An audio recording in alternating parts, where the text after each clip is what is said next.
Hello, all you beautiful people out there, and welcome to my channel. So, today, because it's like very early in the morning here, I will be going through chapters Isaiah 7 through 9, and this is actually a prologue to Hezekiah's story, and I'm not going to be able to cover it in Hezekiah's story, which is actually going to be Saturday's live stream. I'm going to be going a bit out of order, but I'll explain that Saturday. Um, so anyway, um, so Isaiah 7 through 9. And let me go back and explain why I'm doing this. I'm doing this because I was a Christian for 40 years, okay?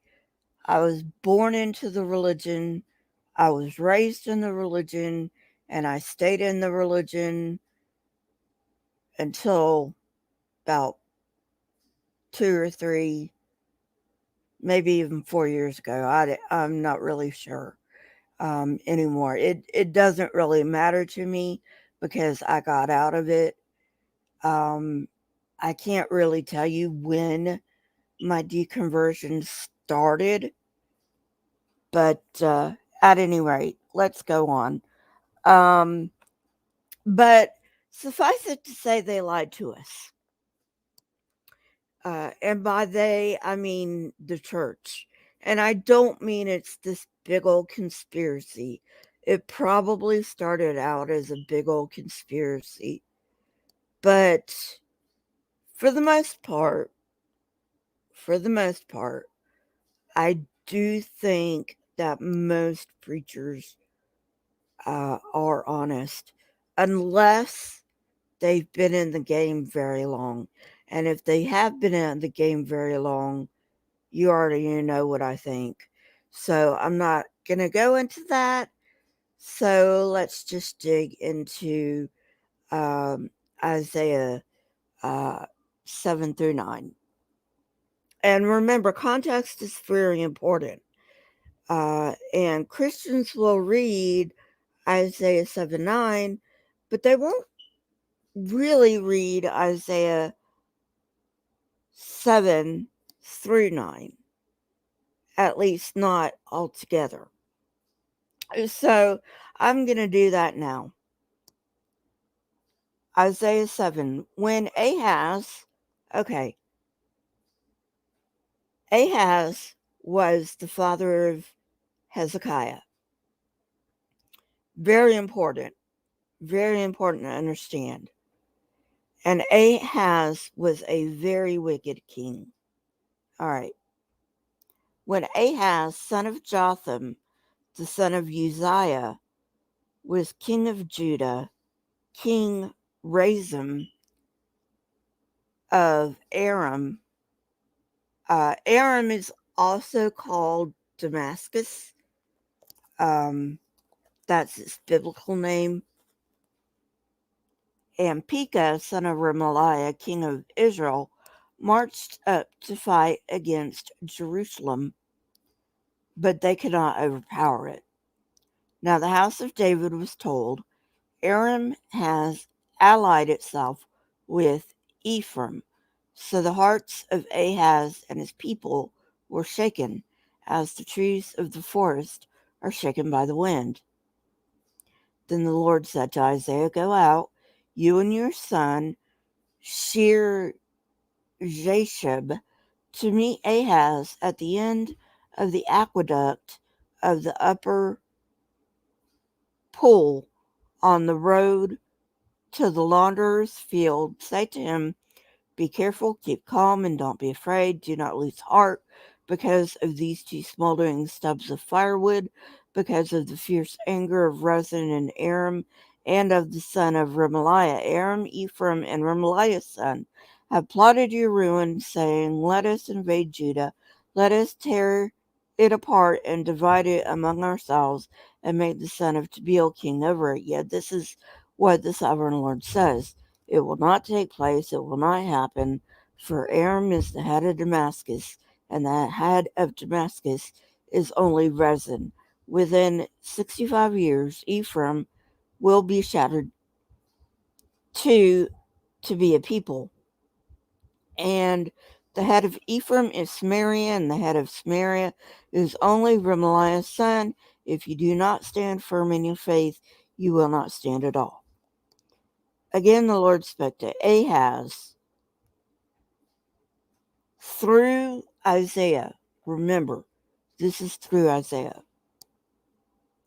Again, the Lord spoke to Ahaz, ask the Lord your God for a sign, whether in the deepest depths or in the highest heights. But Ahaz said, I will not ask, I will not put the Lord to the test. Then Isaiah said, Hear now, you house of David, is it not enough to try the patience of humans? Will you try the patience of my God also? Okay, so this is verse 14 is a very important verse. Therefore, the Lord himself will give you a sign. The virgin, and in the NIV,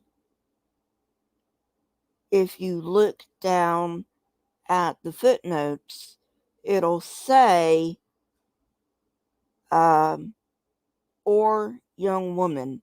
Now, I did have Dr. Josh of Digital Hammurabi on my channel to talk about virgin versus young woman. Basically, they did not go to the Jewish scriptures for this. They went to the Septuagint, which is the Greek translation of the Jewish scriptures. So they didn't go to Hebrew. They went to Greek. Hi, Sam. They went to Greek to translate this. Just letting you know. So in the Greek, the word here translated virgin can be translated virgin, or it can be translated young woman. What the Septuagint did was it translated a word in the Hebrew, I believe. You'll have to look at Dr. Josh's interview. I believe that the Septuagint translated a word from the Hebrew that can mean virgin or young woman and translated it to a word that always meant virgin. So I'm not sure on that. Go back and watch my interview with Dr. Josh. Okay, so verse 14. Therefore, the Lord himself will give you a sign. The virgin will conceive and give birth to a son, and will call him Emmanuel. And if you go down to the footnote, it says God with us. So, yeah.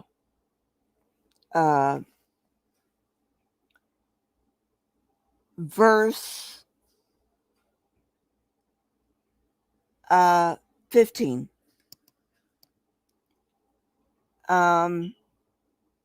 He will be eating curds and honey when he knows enough to reject the wrong and choose the right.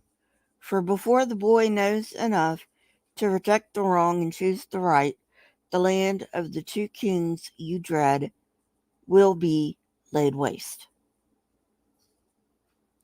The Lord will bring on you and your people and on the house of your father a time unlike any since Ephraim broke away from Judah.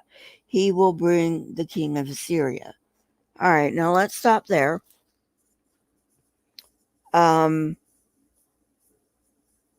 At this time, Assyria was the uh, the world empire, and everybody hated the Assyrians. And I've talked about that before, but I'm not going to go into that. Um, but I want to go back to um, verse 15, actually, verse 16. For before the boy knows enough to reject the wrong and choose the right, the land of the two kings you dread will be laid waste. This is not talking about Jesus. It's very important that you understand this. This isn't talking about Jesus. Um, and I'll play a video clip in a minute explaining exactly who Isaiah is talking about. But in fact, it's not going to be a minute. It's going to be I I have to get through chapter 9, so it'll all make sense. Um, but I just have a question. Before the boy knows how to reject the wrong and choose the right, the land of the two kings you dread will be laid waste. Who are the two kings in the time supposedly Jesus was born? When were Who were those two kings? There weren't two kings. There was one emperor, the Roman emperor. If you really want to get technical, you can say, well, King Herod, was king of Galilee, or not Galilee, but um, wherever the hell Bethlehem is located. Okay. Um, but that's being pedantic. Um, uh, the Roman emperor was not a king because he was an emperor. Okay. So who are these two kings that you dread, whose land will be laid waste? Who are they? We'll get to that.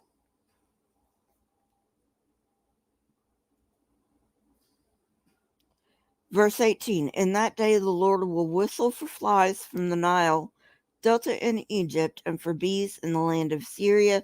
They will all come and settle in the steep ravines, and in the crevices in the rocks, on all the thorn bushes, and at all the water holes. In that day the Lord will use a razor hired from beyond the Euphrates River, the king of Assyria, to shave your head and private parts, and to cut off your beard also. In that day, a person will keep alive a young cow and 2 goats, and because of the abundance of the milk they give, there will be curds to eat. Notice, he's talking about in that day. He says the land of Assyria. Okay, I'm kind of jumping all over the place here, but I need you to understand this. Okay, so we're talking about in that day. So in other words, we're talking about the same period of time.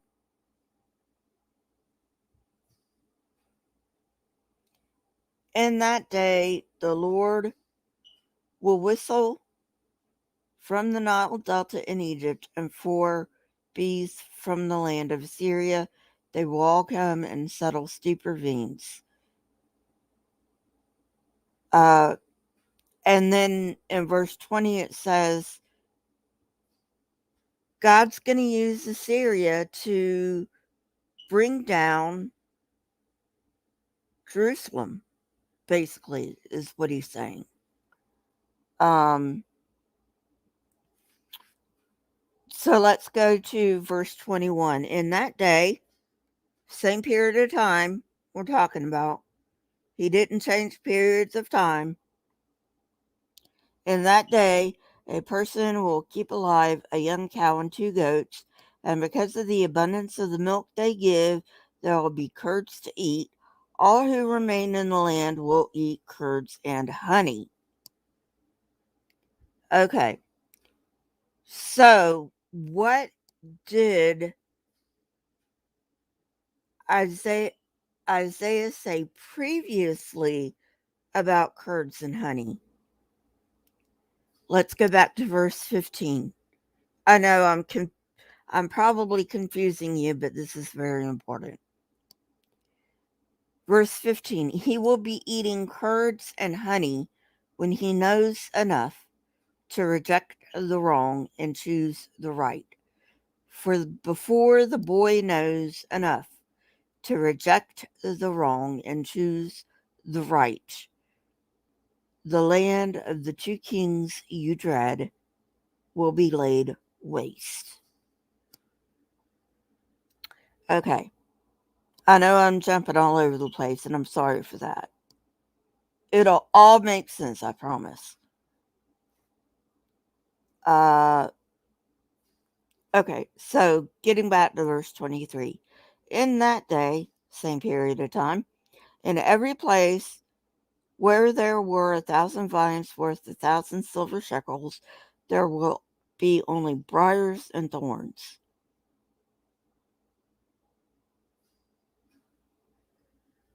As far as I know, vineyards were around when Jesus was alive, or when Jesus supposedly was alive.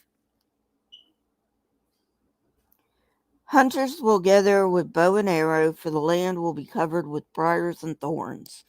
As for all the hills once cultivated by the hoe, you will no longer go there for fear of the briars and thorns.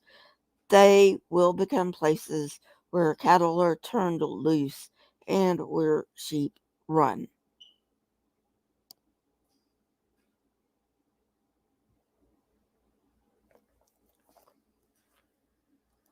This doesn't sound like the time when Jesus supposedly lived, does it?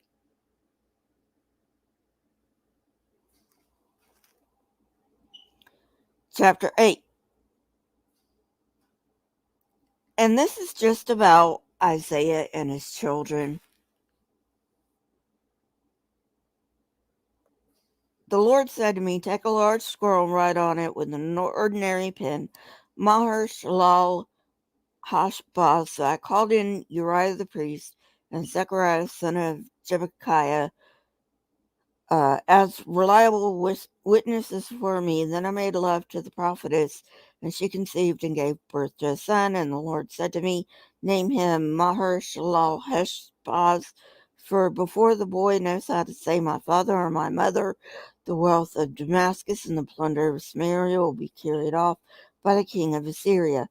The Lord said to me again, because this people has rejected the gently flowing waters of Shiloah and rejoices over Rezin, the son of Remaliah, therefore the Lord is about to bring against them the mighty floodwaters of Assyria, or floodwaters of the Euphrates. Sorry. The king of Assyria, with all his pomp, it will overflow its channels, run over all its banks, and sweep on into Judah, swirling over it, passing through it and reaching up to the neck. Its outspread wings will cover the breadth of your land, Emmanuel.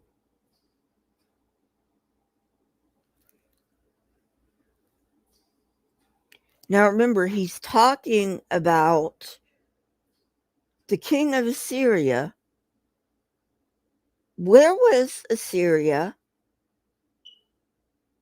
when Jesus supposedly lived? It was a distant memory. It was a distant memory.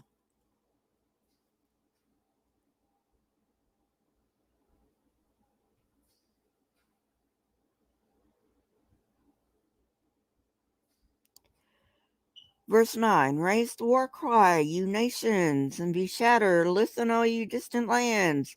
Prepare for battle and be shattered. Prepare for battle and be shattered. Devise your strategy, but it will be thwarted. Propose your plan, but it will not stand, for God is with us. This is what the Lord says to me with a strong hand upon me, warning me not to follow the way of his people. Do not call conspiracy everything this people calls a conspiracy. Do not fear what they fear, and do not dread it. The Lord Almighty is the one you are to regard as holy. He is the one you are to fear. He is the one you are to dread. He will be a holy place for both Israel and Judah. He will be a stone that causes people to stumble and a rock that makes them fall. And for the people of Jerusalem, he will be a trap and a snare. Many of them will stumble, they will fall and be broken, they will be snared and captured. Bind up this testimony and warning and seal it against God's instruction among my disciples. I will wait for the Lord, who is hiding his face from the descendants of Jacob. I will put my trust in him. Here am I and the children the Lord has given me. We are signs and symbols in Israel from the Lord God Almighty, who dwells on Mount Zion. Okay, so here we get into the important part again. When someone tells you, this is verse 19, by the way. When someone tells you to consult mediums and spiritists who whisper and mutter, should not a people inquire of their God? Why consult the dead on behalf of the living? Consult God's instruction and the testimony of warning. If anyone does not speak according to this word, they have no light of dawn. Distressed and hungry, they will roam through the land. When they are famished, they will become enraged and look upward, will curse their king and their God. Then they will look toward the earth and see only distress and darkness and fearful gloom, and they will be thrust into utter darkness. Chapter 9. Nevertheless, there will be no more gloom for those who were in distress. In the past, he humbled the land of Zebulun and the land of Naphtali, but in the future he will honor the Galilee of the nations by the way of the sea beyond the Jordan. The people walking in darkness have seen. That's important to note. Have seen. That is the past perfect tense, I think. It's one of the perfect tenses. I haven't taken English grammar in a long time, but it's one of the perfect tenses. Okay. Uh Moving on. The people living in darkness have seen a great light. On those living in the land of deep darkness, a light has dawned. You have enlarged the nations and increased their joy. Hey, Purple.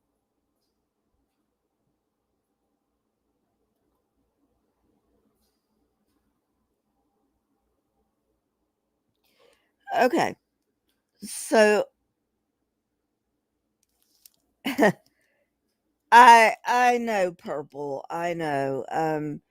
But this is important, and I'm going to be doing a Saturday live stream on Hezekiah's story, and I don't have time to be talking about this when I'm talking about Hezekiah's story.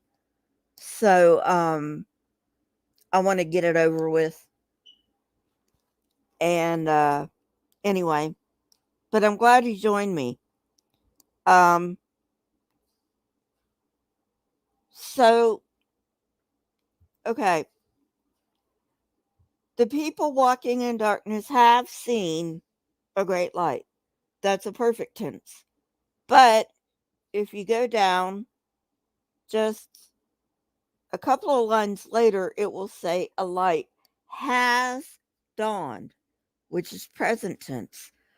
Why are they switching from a perfect tense, which denotes a past action, by the way? Um,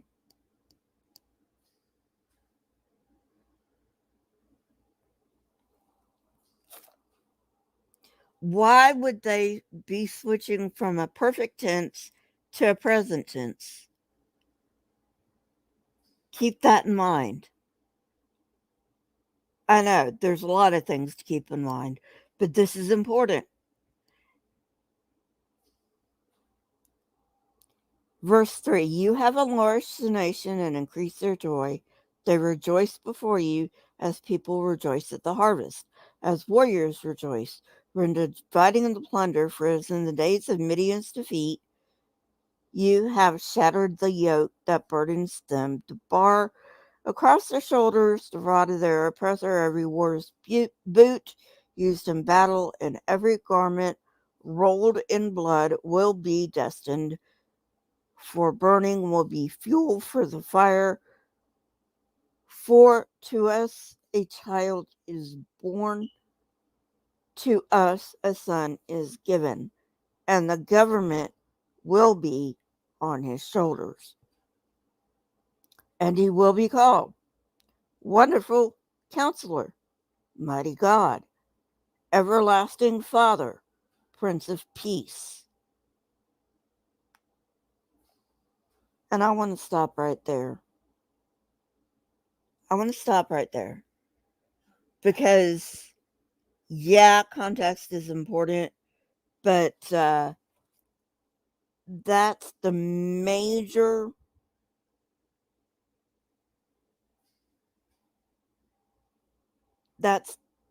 part I wanted to get through. Okay. But keep in mind,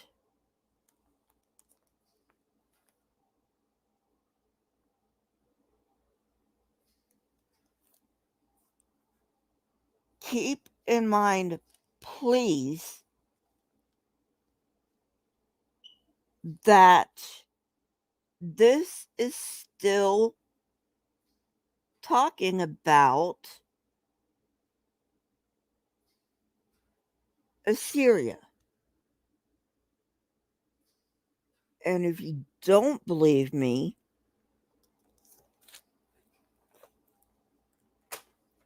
I've got a video clip, and I will link the video below in the description afterward.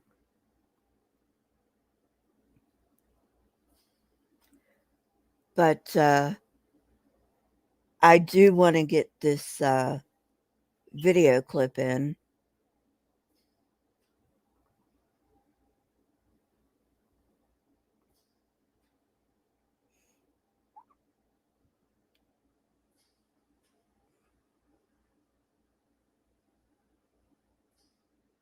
Just a moment.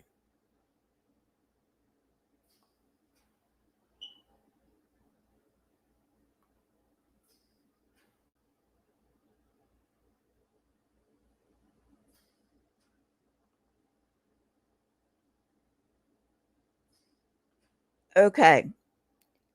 So hopefully you can see that.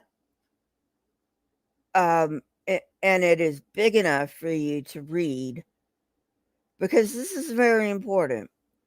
This is very important. Hi, Otangelo. I thought I saw Otangelo here. Maybe I didn't. Maybe that was my eyes playing tricks on me. Who knows? It's late or early, as the case may be.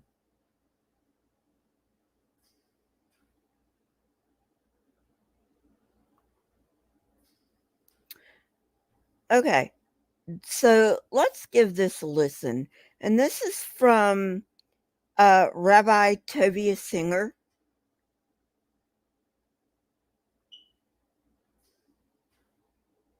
Be talking about someone that happened, it'll usually say a child is born to us. What does that mean? Or others will go, a child will be born to us. A son will be given to us. And the government will be upon his shoulder. And his name will be called Wonderful Advisor, Mighty God. Well, it doesn't say that. In Hebrew, it says Vayikra Shemai. What does the word Vayikra mean? You better know this because there's a book in the Bible named this. Vayikra is Leviticus. The word Vayikra means, and he was called. Vayikra Shemo, and his name was called. The Christian Bibles don't like it at all. So they'll do two things with it. They need it to be Jesus, not Hezekiah. So what they'll do is,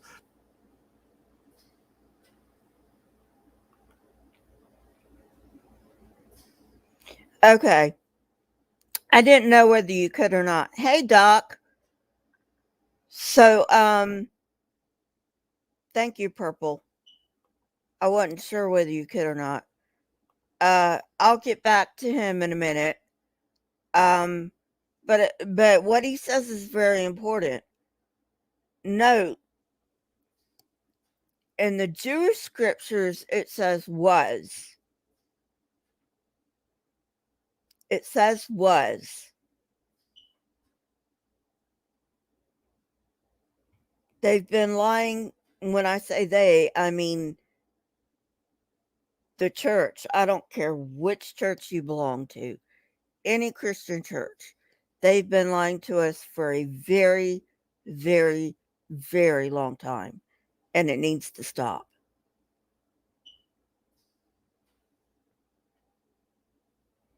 And this is why I titled this a prologue to Hezekiah's story, because this is actually talking about Hezekiah. And I'm going to go back to him and let him talk some more. they changed Vayikra Shemo, which should be translated, his name was called. And by the way, look up the word Vayikra in every other place in the Bible where it appears. And it always is past tense, except here. And then the NIV, the New International Version, thank God for them, right? They do even better. It says Vayikra Shemai, which means his name was called. They don't even want the name in there. So actually, the NIV goes, and he will be called. Doesn't even take out the word name. Just cuts it out.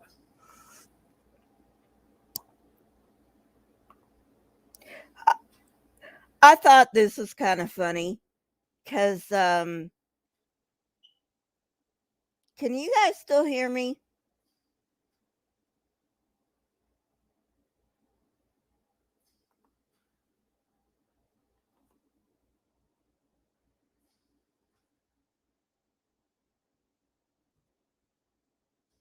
Can you guys still hear me?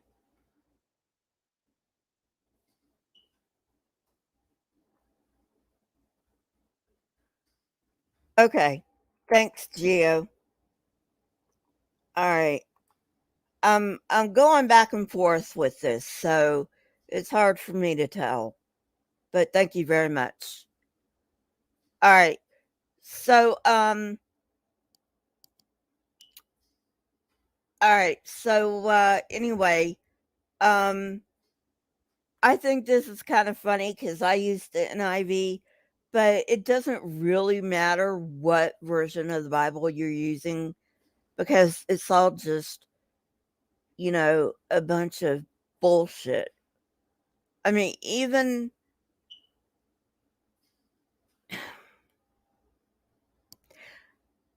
I respect the rabbi and his I respect the rabbi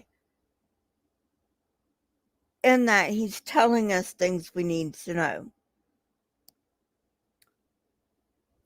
I just don't think he's cool with his beliefs, and that's fine. He can believe whatever he wants to believe. He can believe whatever he wants to believe, you know, and that's cool with me. I don't care. Hey, trusty ape, but it's just it's nice to hear a Jewish perspective on the English version of the Christian Bible.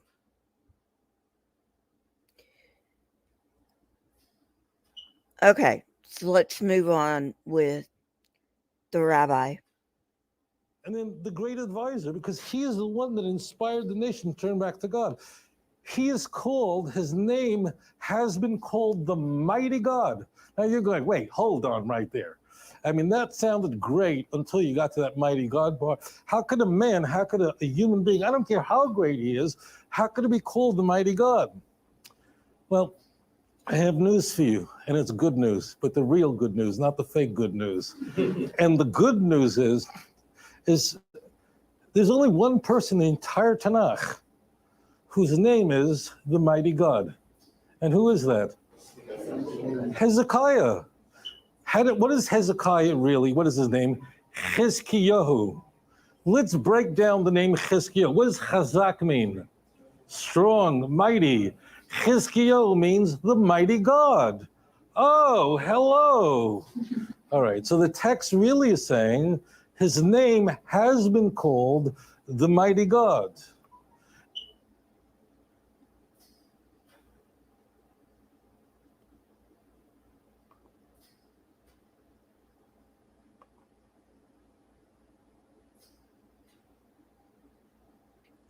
Wow. Wow. Just wow. Yeah, he blew that out of the water, didn't he? Now what the rabbi does is he either goes to places of worship and takes questions. Um, and I think he also delivers a message before he takes questions. Um, but he also has a call-in show where people can ask him questions, and he will also answer the questions on the call-in show. Uh, so that's who the rabbi is. But the rabbi basically has a foot in Judaism and a foot in Christianity. And by that, I mean he knows both worlds pretty good. And it's not because he used to be a Christian. He was always Jewish. He grew up as a Jew. So it's not because he used to be a Christian. Um, and, and when I say Jew, I don't mean cultural Jew, although he is a cultural Jew. He's a cultural Jew, he's an ethnic Jew, but he is also a religious Jew. So, you kind of got to keep that in mind when you're talking about the Jewish people. You're talking about a religion, yes, but you're also talking about an ethnicity, and you're also talking about a culture, uh, which is way different than any other religion. Because you can talk about a Christian culture, you can talk about a Muslim culture, but you can't talk about a Muslim nation in the singular or a Christian nation in the singular. The Jews are a nation. Okay? So,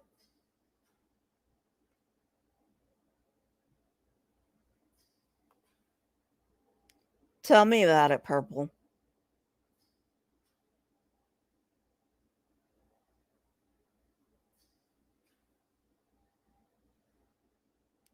I know. Um, but it doesn't matter whether or not they agree with the rabbi or not.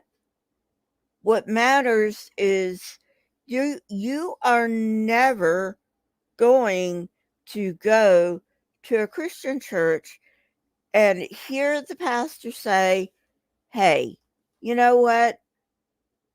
Don't take my word for it. Read it for yourself." You're never going to hear that. Why? Because they don't want you to read it for yourself. Even though it is available in the vernacular language, they don't want you to read it by yourself, or for yourself, rather, because what's going to happen if you read it for yourself? You might just read it in context. And then the whole house of cards comes tumbling down.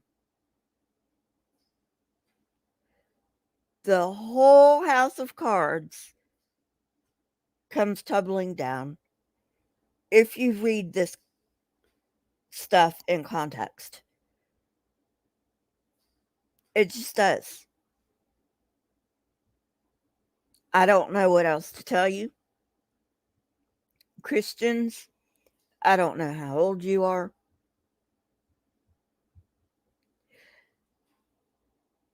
But I will say this. I'm an atheist. I'm not even Jewish. I didn't convert to the Jewish faith. Okay? I did not convert to the Jewish faith. I'm an atheist. I'm just using the the Jewish scriptures to show you that Christianity is a joke. Christianity is a joke. And all you really have to do to figure that out is read the New Testament. Read the New Testament. You will figure that out. You will figure out that Christianity is pure bullshit.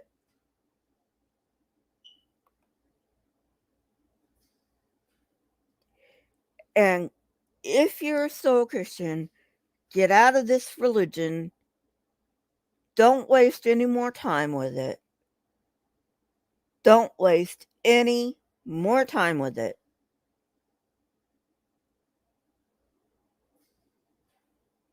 Because it is garbage. It is garbage. They want to take things in the Jewish scriptures. And by the way, if you're ever talking to a Jew and you know they're a Jew, don't use the term Old Testament. That's just they're not gonna say anything to you about it. Okay? But it is triggering for them. So, I would rather, if you know they're Jewish, I would rather you say Jewish scriptures and not the Old Testament. Um, just a little advice. You don't have to, because like I said, they're not going to say anything. They're not. They're going to be nice about it. They're not going to say anything, but it it it it, it rubs them the wrong way, whether they say anything about it or not. So anyway, uh so hopefully I will have another edited video up this week. I'm not quite sure.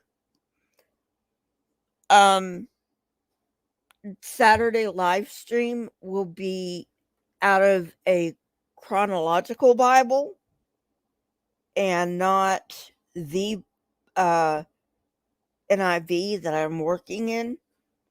It'll actually be out of the chronological Bible for Hezekiah's story. And that's because his story is in like a lot of different places. So especially in Kings and Chronicles, and Chronicles was written later than Kings, but they're still talking about overlapping stuff. So they're like, when I'm going to read Kings and Chronicles, when I'm talking about Hezekiah, they're both talking about Hezekiah. So anyway, but yeah. And as you can see, this has already gone on like 47 minutes, and Hezekiah's story is going to take a while. So, there's no way I was going to be able to cover all of this and cover Hezekiah's story all in one. So, anyway, if you like this kind of content, hit the like button. If you haven't subscribed, please subscribe. If you think this is worth sharing, please share it on social media. And I will see you guys later. Bye.